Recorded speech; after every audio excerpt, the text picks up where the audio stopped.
कभी कभी लगता है ना कि जैसे पूरी दुनिया ही हमारे खिलाफ हो गई है। एक दिन सब ठीक और अगले ही पल सब कुछ बिखर जाता है। ऐसा लगता है मानो जिंदगी का कोई भरोसा ही नहीं।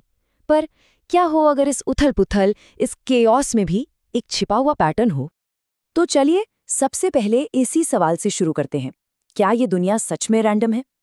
क्या जो कुछ भी होता है, बारिश, हमारा अच्छा बुरा वक्त, यहाँ तक कि हमारे बदलते मूड, क्या ये सब सिर्फ एक इत्तेफाक है?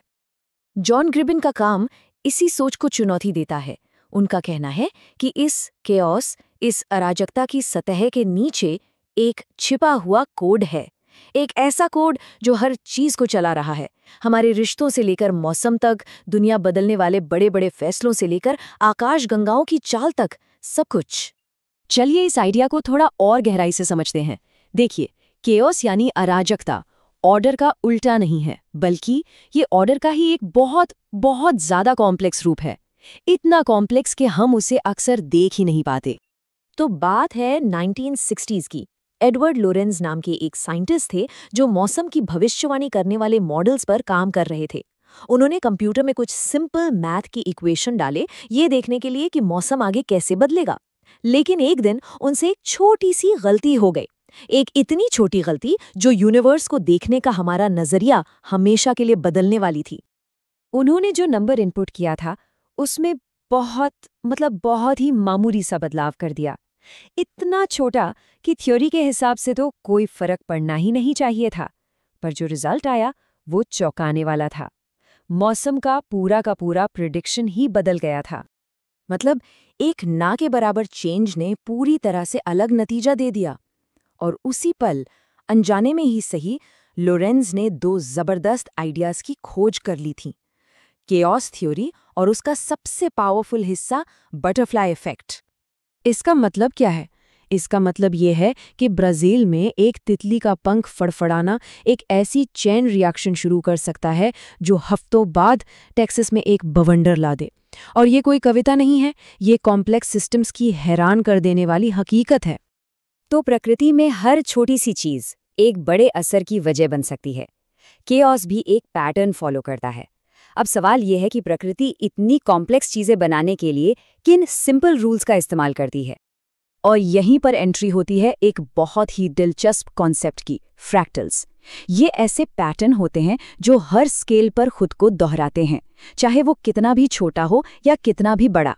मतलब वही डिजाइन, वही स्ट्रक्चर, बस साइज छोटा या बड़ा होता जाता है। एक पेड़ के बारे में सोचिए।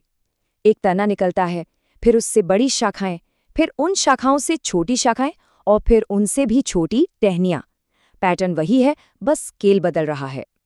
और ये सिर्फ पेड़ों में नहीं, हमारे फेफड़ों से लेकर आकाश गंगाओं तक हमारा पूरा यूनिवर्स इन फ्रैक्टल पैटर्न से भरा पड़ा है। तो सवाल ये है कि ये पैटर्न बने कैसे रहते हैं? इसका जवाब है फीडबैक लूप्स में। ये एक बड़ा सिंपल सा आइडिया है। एक एक्शन का जो रिजल्ट होता है वही अगले एक्शन की वजह बन जाता है। एक तरह से सिस्टम खुद से ही सीख रहा होता है। अब ये फीडबैक दो तरह के होते हैं। एक होता है पॉजिटिव फीडबैक जो बदलाव को और बढ़ाता है, जैसे बर्फ का एक छोटा सा गोला लुढ़कते लुढ़कते एक बड़ा हिमस्खलन बन जाता है। और दूसरा होता है नेगेटिव फीडबैक जो सिस्टम को बैलेंस में रखता है, जैसे हमारी बॉडी का टेम्परेचर कंट्रोल जो हमें हमेशा एक ही तापमान पर बनाए रखता है। अब देखिए, जिंदगी ना तो पूरी तरह से ऑर्डर में है और ना ही पूरी तरह से केओस में, बल्कि जिंदगी तो इन दोनों के बीच की एक बहुत ही डायनामिक जगह में पनपती है। जरा सोचिए, एक ऐसी दुनिया जहां सब कुछ परफेक्ट ऑर्डर में हो, वो एक बर्फ के क्रिस्टल जैसी होगी, स्थिर, जमी हुई, बेजान। कोई सरप्राइज नहीं तो कोई ग्रोथ भी नहीं।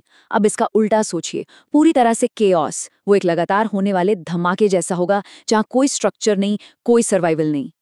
जिंदगी इन दोनों एक्सट्रीम्स के बीच की एक पतली सी लाइन पर चलती है, और इसी पॉइंट को कहते हैं एज ऑफ केओस या अराजकता का किनारा। यही वो जगह है जहां ग्रोथ होती है, जहां इनोवेशन होता है, जहां क्रिएटिविटी जन्म लेती है। ग्रिबिन ने क्या खूब कहा है, बहुत ज्यादा ऑर्डर प्रोग्रेस को मार देता है, बहुत ज्यादा केओस सर्वाइवल को खत्म कर देता है, लेकिन किनारे पर जिंदगी खिलती है। असल में जब हमारे प्लान्स टूटते हैं, जब अनिश्चितता आती है, असली ग्रोथ तो वहीं से शुरू होती है। चलिए अब इन बड़े बड़े कॉस्मिक आइडियाज को थोड़ा पर्सनल लेवल पे लाते हैं। देखते हैं कि ये यूनिवर्सल रूल्स हमारी अपनी जिंदगी पर कैसे लागू होते हैं। शायद सबसे हैरान करने वाली बात तो ये है कि हम ऑर्डर और केओस के इस डांस को सिर्फ बाहर से देख नहीं रहे हैं, हम खुद वो डांस हैं। हम इस यूनिवर्स की कॉम्प्लेक्सिटी से अलग नहीं हैं, बल्कि हम उसी का एक हिस्सा हैं, उसी की एक अभिव्यक्ति। अपने दिमाग के बारे में ही सोचिए ना, अरबों न्यूरॉन्स हैं जो एक तरह के केओस में लगातार फायर कर रहे हैं, लेकिन इसी केओस से हमारे विचार, हमारी यादें, हमारी चेतना सब कुछ बनता है। या फिर हमारा डीएनए सिर्फ 4 केमिकल लेटर्स हैं जो मिलकर जिंदगी की इतनी बड़ी कॉम्प्लेक्सिटी बना देते हैं। मतलब केओस से ही मीनिंग पैदा होता है।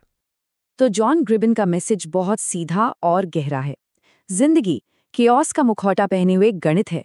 इसका मतलब ये हुआ कि हर तूफान के अंदर भी एक सिमेट्री है, हर हादसे के पीछे भी एक लॉजिक है और हर कॉम्प्लेक्स चीज के नीचे भी एक सिंपल सी सच्चाई छिपी है।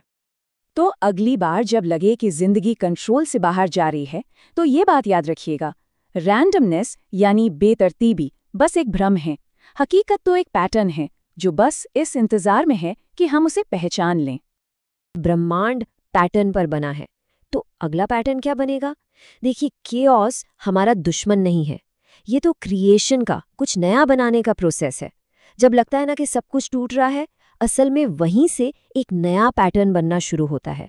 और जिस दिन हम इस पैटर्न को समझ जाते हैं, उस दिन जिंदगी हमारे खिलाफ नहीं, हमारे साथ काम करने लगती है।